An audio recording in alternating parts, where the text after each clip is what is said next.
Welcome to Meet Your Inspiration podcast with Mary and Rich. Here we're talking about inspiration, motivation and empowerment. Our guests are ordinary people with extraordinary stories full of passion and knowledge. Our aim is to share this sparkle with you and encourage you to go beyond your dreams.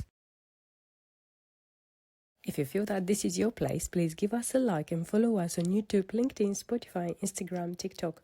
All your support is important for us so we can carry on with this great project and keep bringing value to you. Always believe in yourself, dreamers, and hopefully you enjoy the next episode.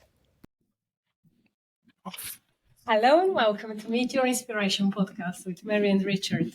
Today, our guest is an incredible woman, a proper inspirational, motivational, and amazing leader.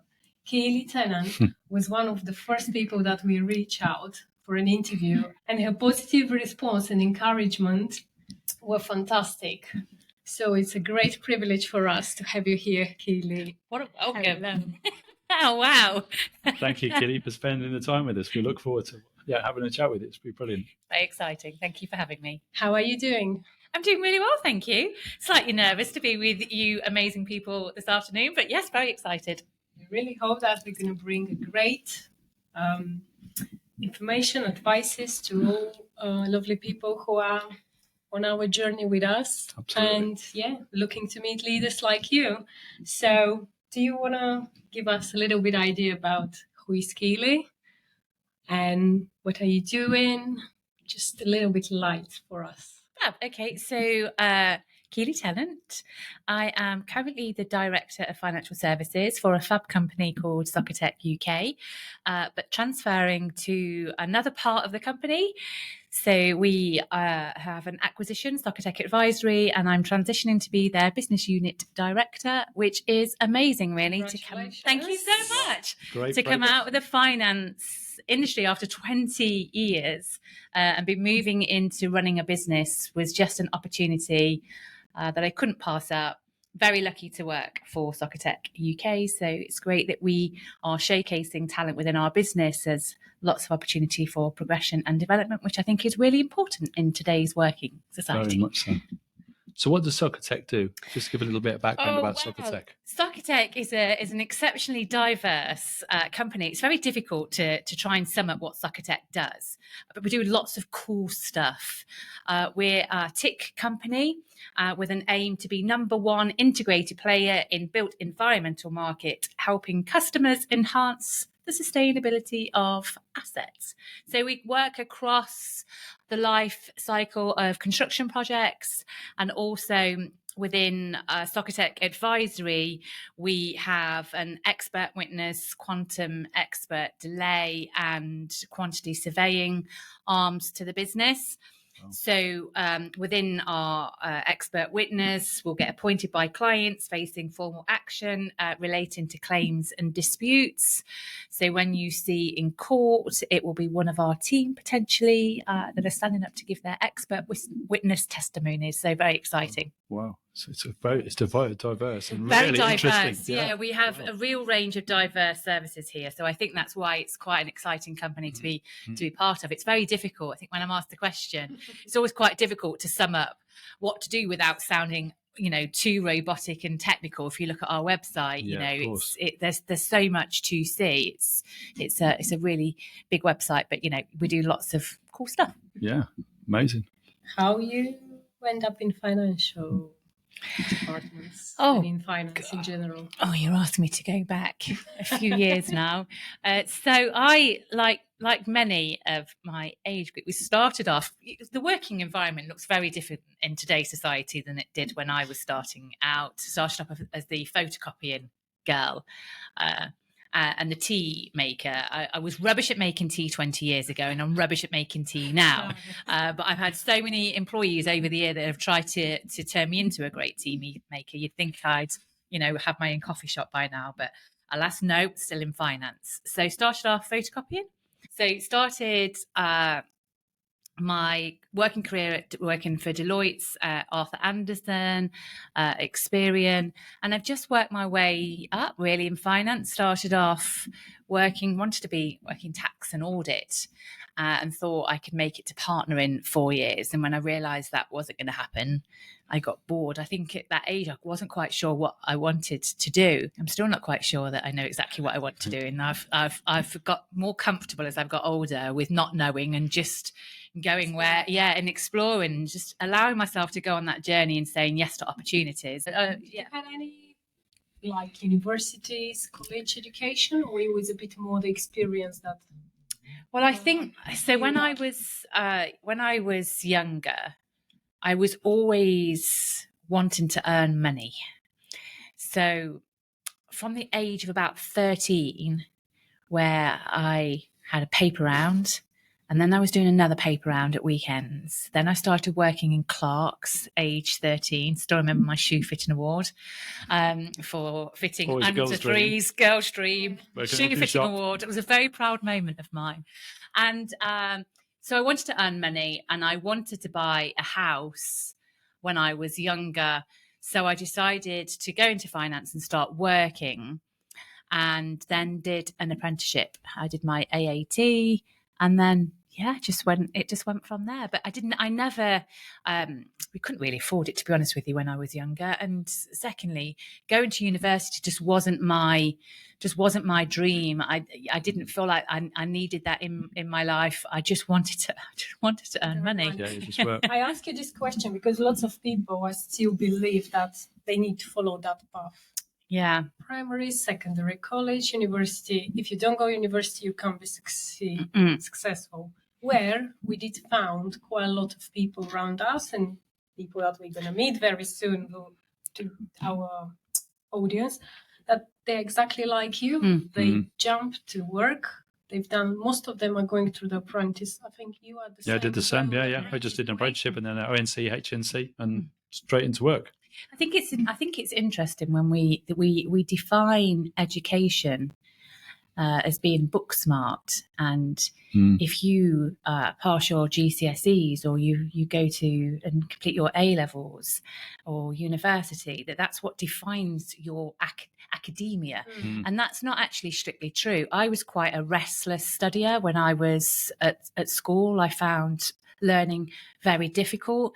I still find learning difficult now, but as I've got older and I understand learning, I've realised that sitting in a classroom environment doesn't help me learn. No. I have to really understand it, and I have to be like a mad scientist. Actually starting.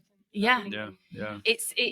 I just don't think that every child learns well sitting at a desk for hours in a day. It just wasn't my path, and I found that working on the job and practically doing something made sense to my mind.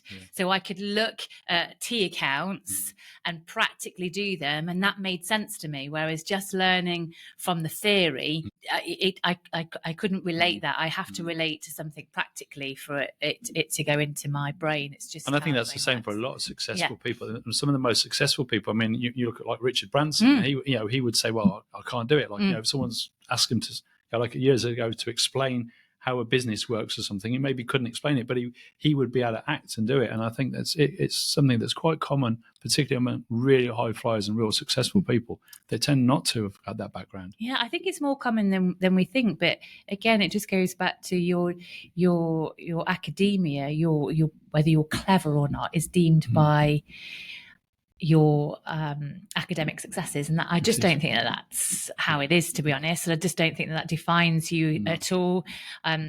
My husband and I always have this joke. He's a straight A-star student, but he says a lot of learning at that age he's got a great photographic memory, so he was able to learn at a young age. I can't remember what I did an hour ago, never mind absorbing a book. My brain just doesn't work in that way, and it's taken me a very long time to be okay with that. And not to have that imposter syndrome, because I didn't go down the university route. But it goes to show that it's not restrictive. No, it is not. No, it's not restrictive. Like, whatever we do in terms of our education, it never stops us. And once we get into the work environment, it's our attitude that makes the difference. Yeah, it does. Yeah, absolutely. Yeah. Have you been influenced by particular people on your way, or had mentors, someone that obviously inspire you to go that path or to do certain job? I, oh, gosh, there are so many people that have inspired me along the way.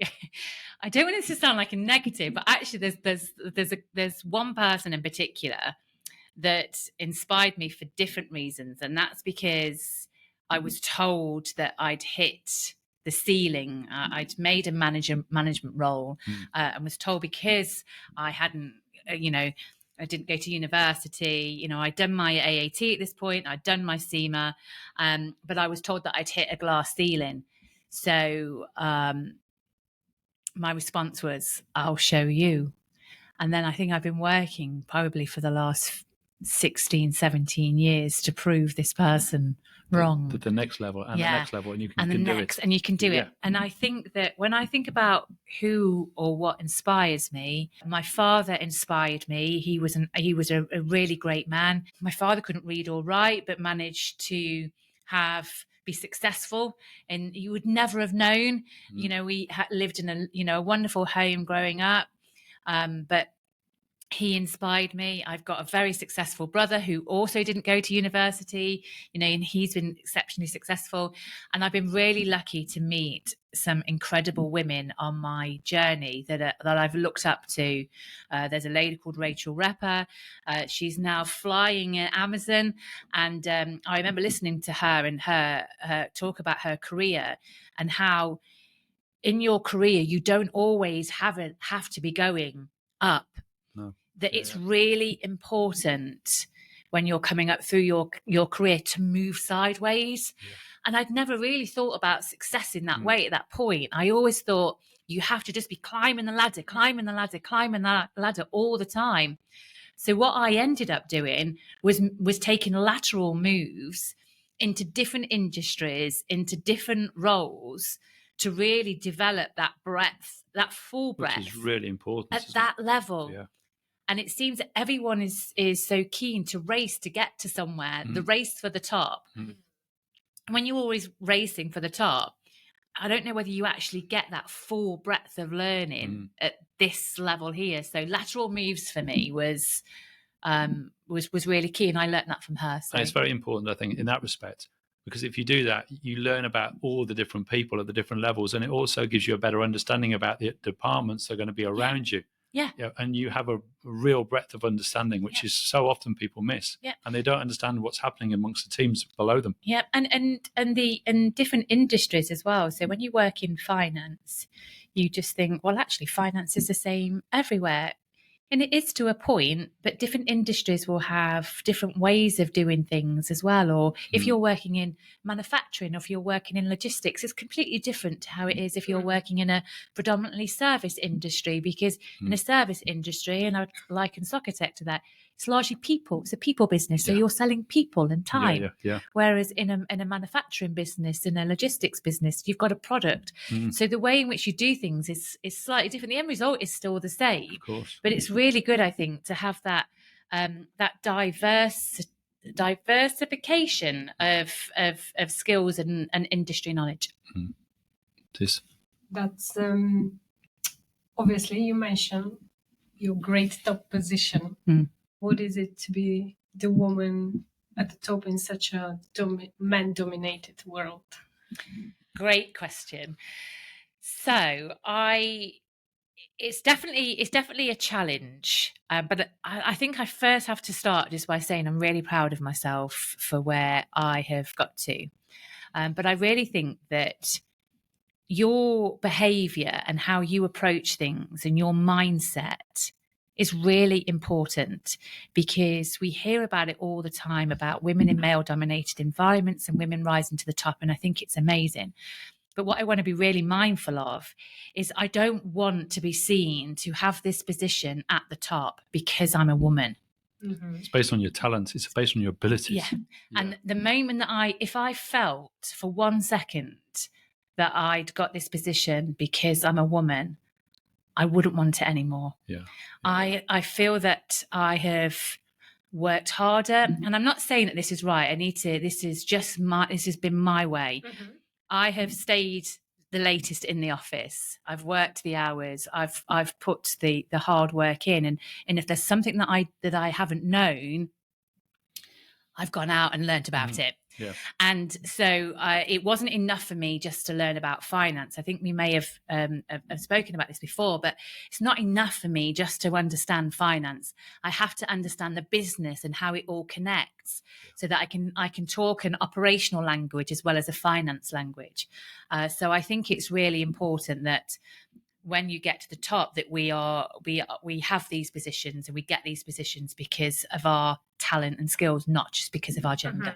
I'm sure there were some moments that, I assume you've had moments that you've been the only woman on the boardroom, or probably it's been just few of you. Yeah. Do you think nowadays it's changing a little bit and the men's are a bit more tolerated, or how to say, they just take you as equal, or still sometimes? I think I think you still need to prove always yourself just because you're a woman, not because you've been promoted to the certain position for being a woman. But once you go somewhere else, or you present your company, or you're on a meeting and you are surrounded by mostly men, just because you're a woman, my personal belief is that still you have to prove yourself one more time at least. Yeah, I mean, I've encountered more sexism over my working years than I care to admit, and I've had some really difficult moments within my career that have, because I've been a woman, and some of the comments that that you've had to deal with as you're climbing the ladder nowadays just wouldn't be tolerated. I don't think that's gone away. I think that we're making good steps, but we definitely haven't turned the corner as much as I would have liked. I think there's still many industries that are very male dominated. I think it's amazing to see in construction, for example, more women coming through. Yeah. There's women in construction forums and awards now that are coming through, and there's some incredible women that are really flying the flag in industries that have been exceptionally male dominated, but we haven't changed yet.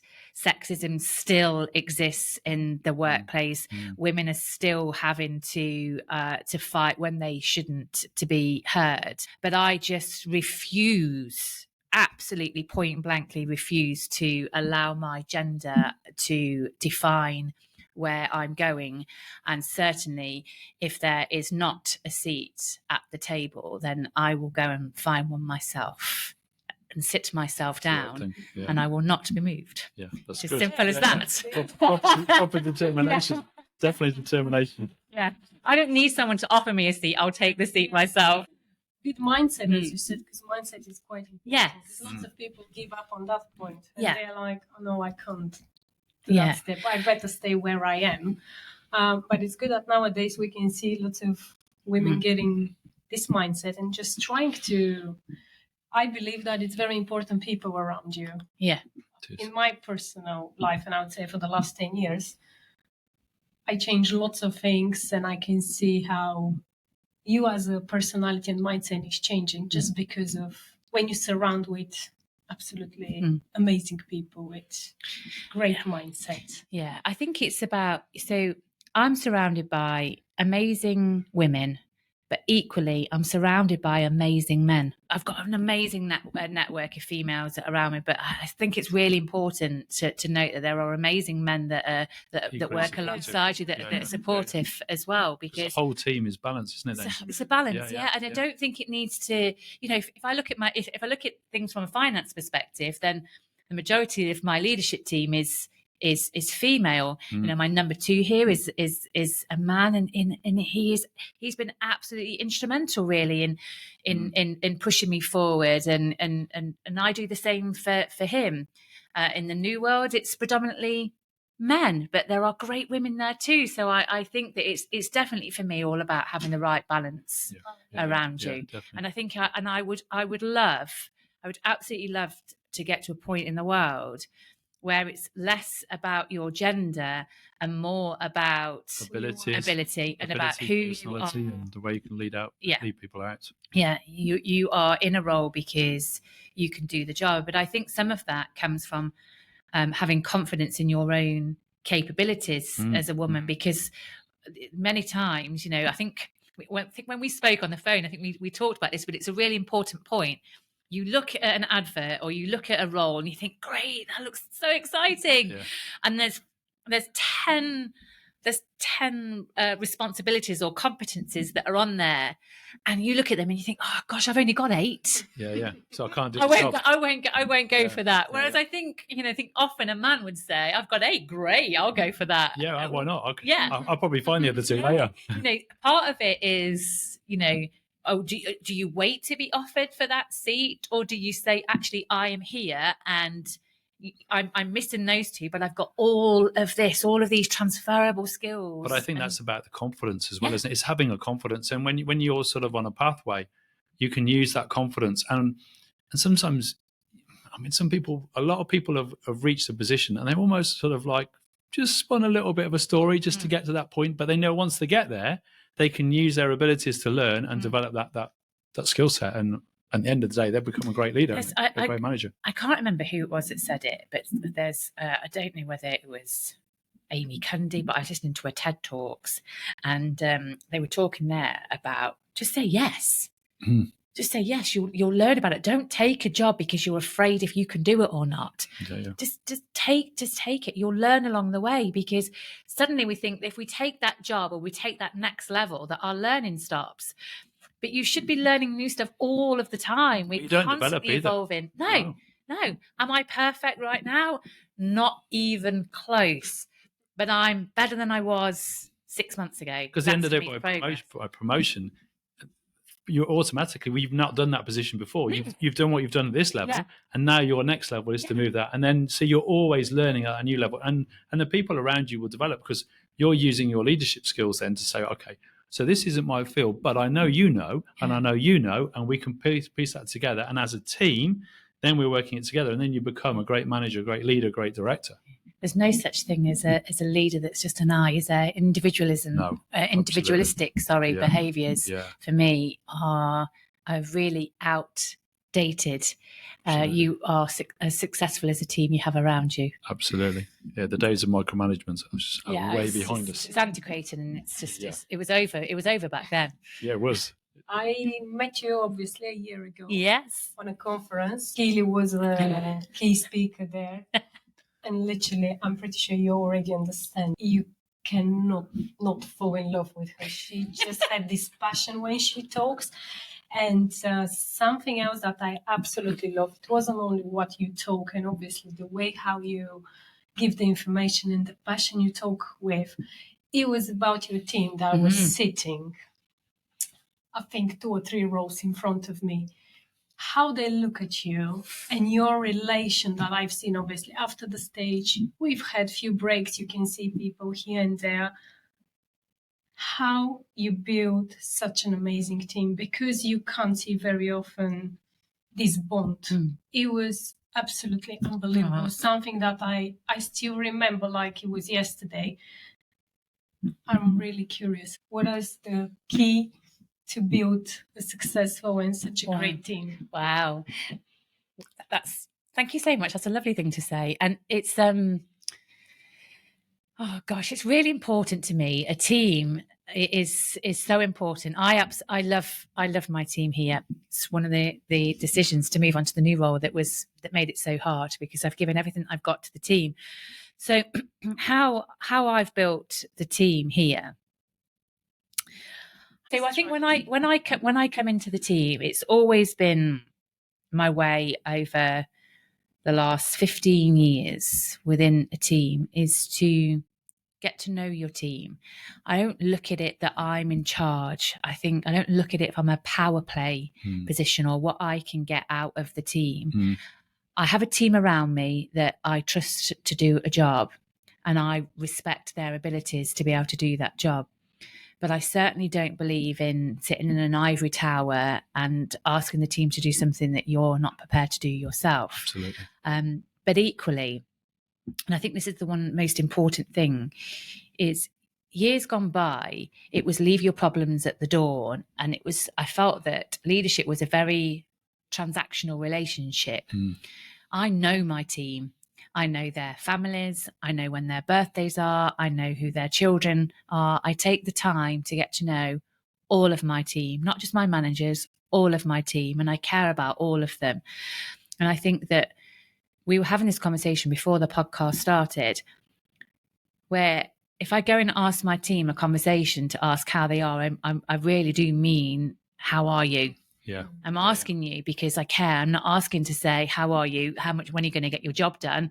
I'm asking because I care.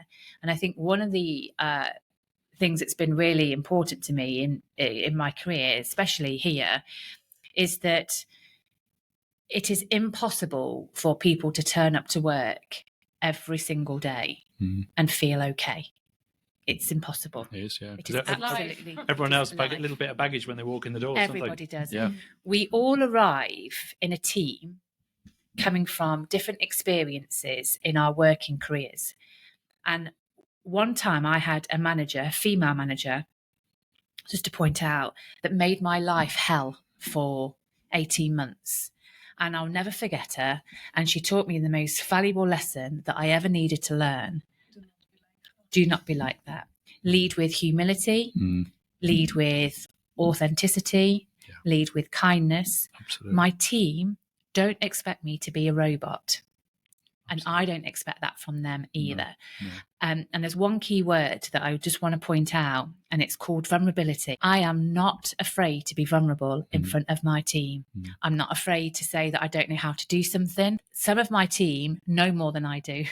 I'm not afraid. I'm not afraid important. to show my vulnerability. Don't forget what Steve Jobs said. You don't need to be the smart one or the best one. You just need to have the ability to bring it together. People, around you and to make them work together. And I really, I think I buy into that with my whole heart. So I'm not afraid to be vulnerable in front of my team, and I'm not afraid of their vulnerabilities either. So we had a come as you are strategy within the teams, and if you came in the morning, or if you arrived to work in the morning, you're not okay, well, let's just go grab a coffee, let's have a chat about it, because you are more likely to get some work done. Absolutely. If you've had just 5 minutes of kindness in a day, can set you up for the whole day and beyond. It just changes your whole emotion. Yes. Yes, it does, because like you come in and some people, like, they come in, they've had a real stressful time at home for whatever reason, and they come into the workplace, and that emotion is still set in the back of their head, and it takes time then because you can't just walk into a room and switch into happy mode or switch into Mr. or Mrs. Constructive, because like this is still there, and it's that time of conversation and just being able to unlock it and just feel, and then all of a sudden you relax into it and think, okay, now I can focus. And it just takes that away. And that little bit of that's a real natural mentoring, isn't it? Yeah. And that's a proper leadership skill to be able to just get the person to the right place. And then they're settled, and then they can come into the meeting, and then you can work together as a team, and it makes such a difference. There's something called this silence. So at the beginning of a meeting, just having a moment just to pause before the meeting starts, that before we start this meeting, has anybody got anything going on that they just need to clear the air with before we start? And that moment of just silence before you start a meeting can really just change the tone, because so often the working world has changed, especially after COVID, and people get in and they jump on a Teams call and it's straight to business, or we get into a meeting and it's straight to business, and that's great. We've got work to be done. I totally get that. But I've seen my productivity increase within my teams when we have periods where we slow down, we take a pause. When things month-ended will always be chaotic in finance. Always. Yeah. It will always be chaotic. So how can we change our mindsets? What do we need to do to make it less chaotic? Is the month end chaotic and frantic? Or is our behaviour and our approach to it frantic and chaotic? So can we slow down and take a pause and say, okay, we know it's coming, but what can we do differently? I guess that terms, it's a bit like us doing our expenses. Yeah. So if you're doing business expenses, what everyone does is every day they put the receipt and they put it in their wallet or their purse, and they hide it away. And then two days before the end of the month, you look, oh, I've got to do my expenses. Yeah. And then you get it all out, and it's such a laborious task, and you've got to try and get it done. You've got to present it then to the finance director, and they've got to then sign it off. And then why is it? Oh, and then you're late. And then, of course, then the accounts payable might sort of kick off and go, well, you haven't done your expenses. Why haven't you done it? And so it's, but like you say, once you organize it out, and I'm in the process at the moment for myself, organizing myself with a new bit of software, and that allows me to do my expenses as I go. Well, it should be. And I'm doing my receipts and then inputting them into the system. And then it just makes, at the end of the month, and it's not the stress. Organisation and communication, it's amazing, isn't it? How much stress they can remove. But, you know, I've heard people say, I've not got time to be organised. So one of the things on communication, one of the things that you said earlier, Mary, is obviously when you were at the conference, obviously Keely is at the front presenting. Now, one of the things that I think a lot of people dread to do is to stand up in front of a large audience with maybe, like some people, a large audience is a room with 10, 15 people in, and that's very nerve-wracking for some people. But to stand up in a conference when you're maybe stood in front of 100, 200, 500 people, this is a different skill set. And one of the things, and from my experience, you're standing presenting to the room. We might have a screen behind us and we've got like a load of text or a load of pictures, but it's something else to stand and be confident. How did you find that experience? I was petrified. I was so frightened. So there's an amazing woman called Andy Lonan. I might have pronounced her surname incorrectly there. So sorry, Andy, if I have. She is amazing. And she was sat next to me. She was like, Keely, just breathe. Just breathe. My hand was shaking. I had to be sick before. I struggle so much with anxiety. Even team meetings, I get nervous. I teach yoga on a Sunday and I get nervous before. So I've learned a few tactics now. It's taken me 20 years, but I feel like I'm getting there. So I do 4-box breathing before. Right. So I'll inhale for a count of 4.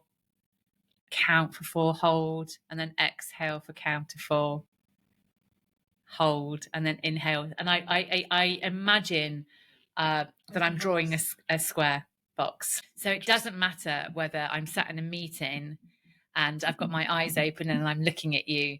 If I'm not speaking, which obviously, as you've now picked up, isn't very often, but if I'm not speaking, I will just sit there and pretend and draw my imaginary box while inhaling and that just relaxes you and you just feel relaxed. Then when you're stood in front of the audience, then you're away you go. Obviously I was in that audience and I didn't even spot this. I've got so good at masking.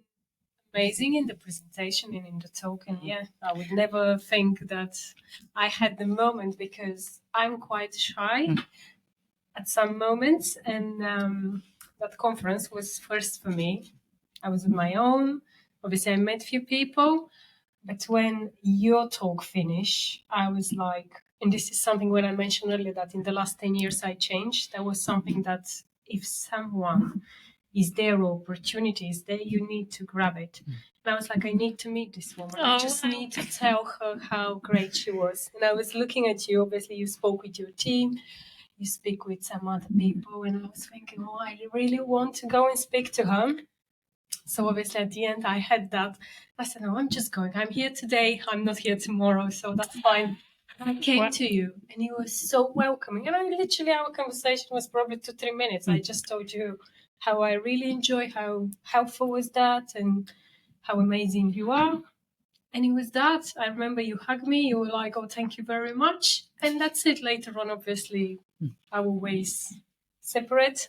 I never expect that a year later I'm going to sit here with you. It's incredible. It's incredible. Which is great. And obviously I'm looking your journey on LinkedIn, where you're going, what you're doing, and about your job.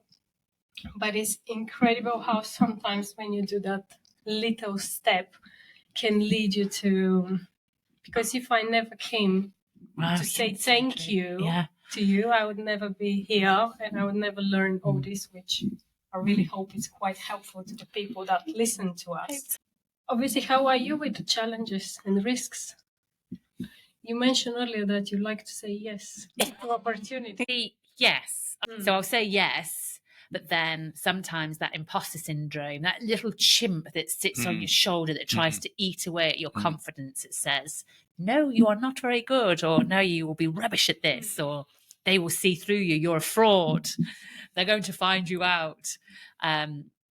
and then I start overthinking it. But I'm really trying to, after lots of therapy, I'm trying to really practice gratitude and self-love, and just really just reminding myself that I can do anything that I put my mind to. Because it can be quite difficult, because sometimes you might think there's somebody else in the room who might be already an expert in the field, and they're in the room, particularly in a conference. You could have someone who's been maybe and going, and they're sort of like, you think, and if you, I mean, I always find it's better not to know. You don't want to know there's some expert in the room, because like otherwise you'll go, oh, he'll be listening to me, or she'll be listening to me and go, oh, she'll be critiquing me, and that's not what you want. You want to better. And I think it's important whenever we're presenting that we become the master of the knowledge that we're giving. Yeah. And we're using that from our own personal experience.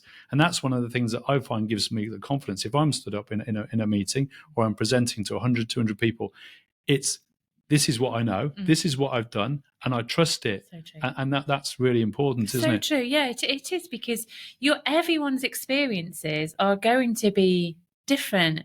You can have a textbook response, of course you can. Yeah. But that human connection, your experiences in a room are going to be completely different based on who it is you're dealing with. And everyone will come out with, you've got the insights, you've got colours, you've got people that will predominantly sit within these spaces, and you get to know their behaviours and their characteristics. But you still have to adopt an element of situational leadership. You still have to have the ability to read the room, to use emotional intelligence. And honestly, I see so many experts that lack in emotional intelligence. So many intellects that lack in the ability to be able to read a room, or read the conversation, or read that humanness, to see actually how are they responding right now? Do they look okay? The fact that we haven't been to university, but the stereotypical university lecturer stands up and basically recites this same lecture week in, week out, with almost no emotion. And the students probably listen there and making notes, or hearing it and going, what was that all about?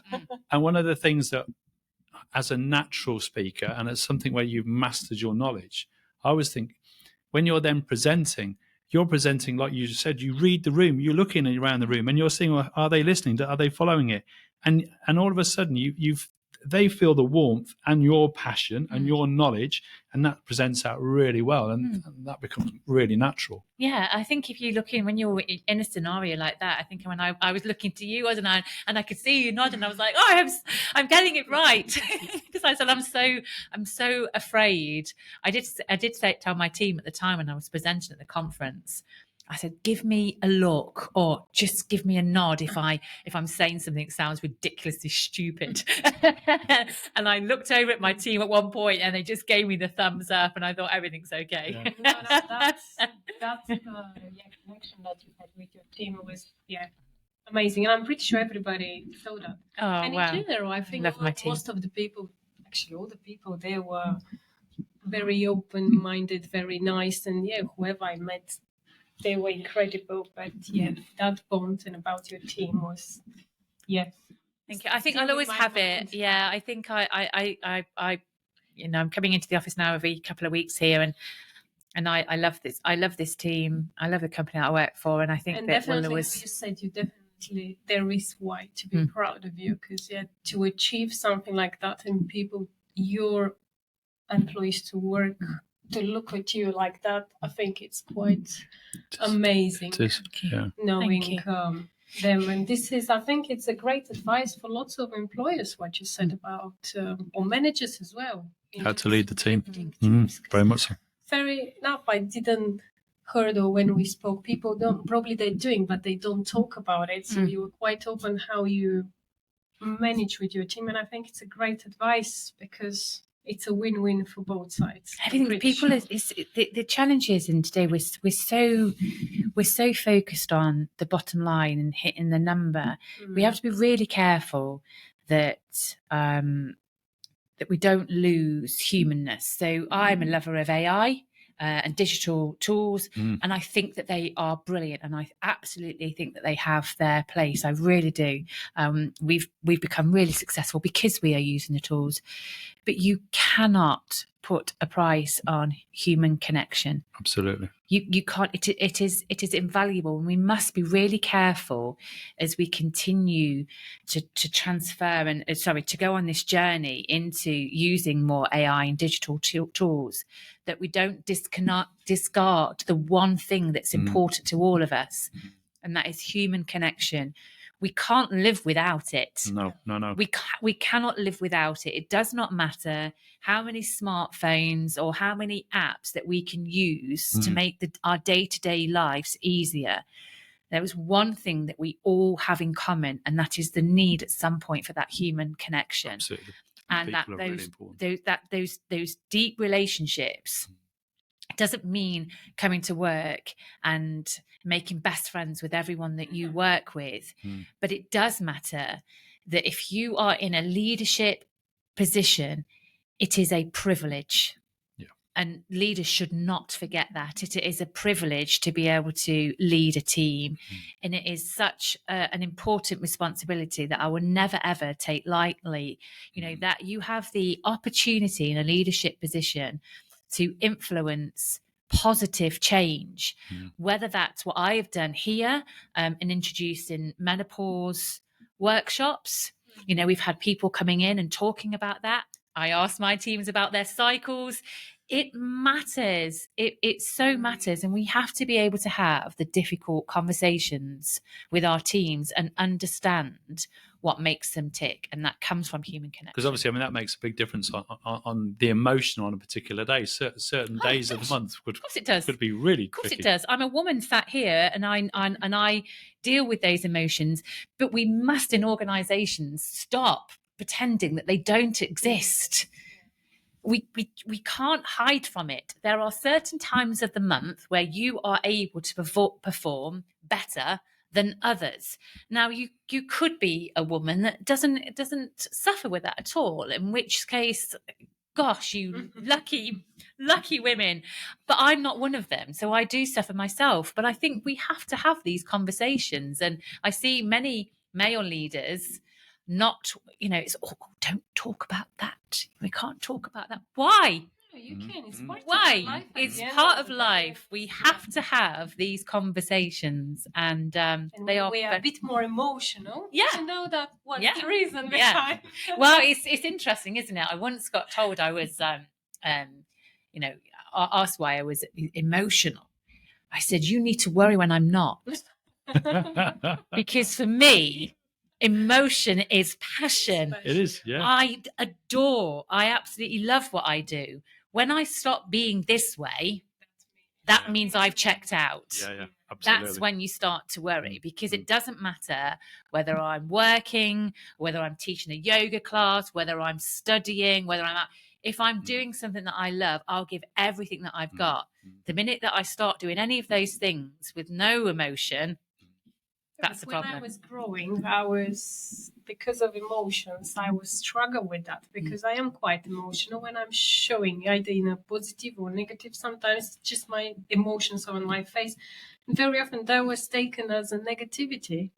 Even I've been told when I was growing that you have to keep your emotions, you have to do this. But obviously, later on, I found out exactly. If you're passionate about something and you like it, why do not show and to jump in and to do as much as you want and enjoy? And that was great. That the trouble. It's called emotion. It's emotion. Emotion. It's constantly moving. It is constantly moving. No emotion.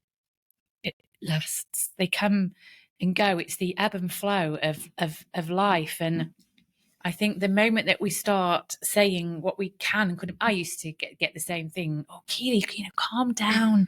Just calm down a little bit. But I think with men as well, obviously, I mean, I think men have emotions, but they're almost sometimes they sort of try not having emotion. Yeah. They try and be level, and it's all a bit of an act half the time, because we ought to be allowed to be, Yeah, I just think that we are so intent on being who we think everybody else wants us to be. But if we bring our humanness and we bring our authentic selves to situations, then I think some people believe in having like different personas, you know, your work persona, your home persona. And I get that, but I find that really exhausting. It's better to be who you are everywhere. Yeah, and I believe in being who you are, but adopting situational leadership depending on who you're dealing with and the type of situation that you're dealing with. I prefer to adopt a situational leadership approach where I'm still me. I may just be a quieter me or a... It's like years ago, there was people used to have a telephone voice. They'd answer, Yeah. how, nice to meet you, lovely to know. Yeah. And I go, really? Why are you speaking like that all of a sudden? Like, or someone really important walks in and you go, oh, hi. You know, they go, really? Like, just be yourself. Like, just be natural. My daughters would say, though, that I have a Mary Poppins voice. Like, awfully nice to meet you. My daughter was, why are you talking that way? You don't talk that way. I was like...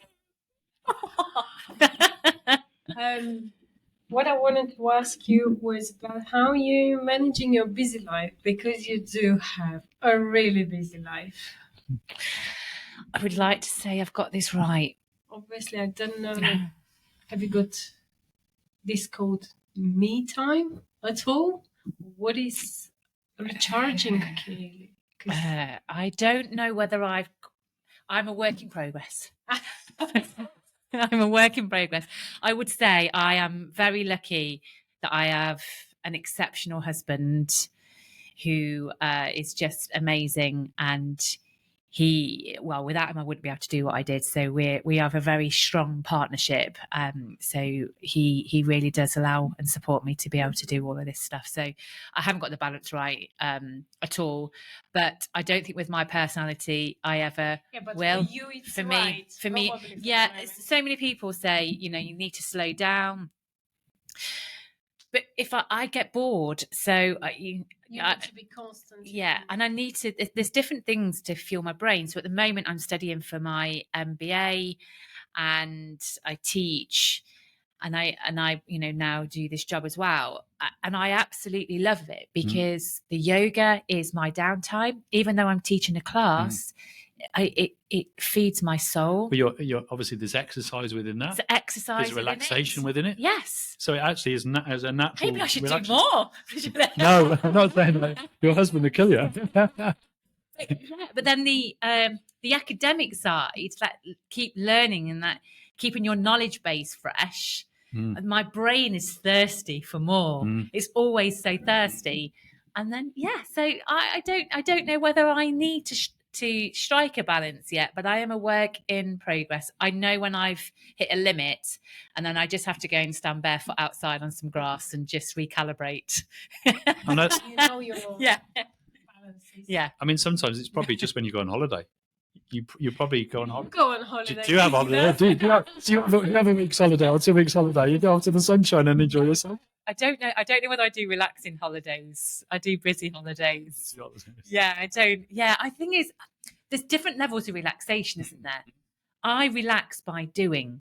Okay, but still, being outside in nature, by the sea, by water, out in the countryside. I'm an outdoor girl. I relax by doing, which. Laying at the pool. No, I'd be bored after 10 minutes. My husband will always say that he'd love a tranquilizer gun, so he can just knock me out for a few hours. But no, I think I'm excited by life. That's good. Makes a big difference. It makes a big difference. Yeah. Keep enjoying it. Yes. Obviously, you've got your balance, which keep Keely. Yeah. So, what is success for you? Success for me is, I don't want to, sometimes I'm worried about these answers, whether they sometimes sound corny, but it is as real as they get. It's people. People. 100%. So I have been really lucky. Two that have become two of my best friends that I used to manage have now gone on to be incredible leaders. One working over in Europe, another works within program and project management. A lot of the people that I've led within my career have gone on to do incredible things. Some have even gone on to be higher than I am, have really advanced and progressed in their career. So it will always, for me, be people. Yeah. That's a real level of success. Always. What advice you would give to the young Keely, if you can? Oh gosh, be kinder to yourself, I would say. I would say be kinder to yourself and embrace who you are, because I think along my career, I've had so many people that have told me, be less energetic, be less this, be more this, slow down. And I've taken all of that negativity and it really did have an impact, I think, on my mental health. Who am I? I think I went through a phase of who exactly am I supposed to be for who, and why am I not okay just the way I am? So it's like, you could be a little bit too much for people. Well, what does that even mean? What does that advice mean if you're giving that to somebody? So I think I would just say to care less about what other people think, yeah. to own who you are, to own your difference, to own the way that you look. You're not defined by your body shape, by how you speak, by how many letters you have after your name. You are not defined by any of those things. Just be unapologetically you. Very good. I think this is more than... Yeah, this is fantastic. This is a great answer. Absolutely great answer. Yeah, we like that. Yeah. I think I'm sure that we can sit down here and talk more and more with you, but I'm pretty sure we're going to meet again. Yay. You're going to join us again, and you will be part of our journey for sure, because people like you need to be seen, and hopefully the others can learn a little bit. Oh, thank you very much for having us, and and you've been really inspirational to us as well. Yeah, so thank you. Yeah.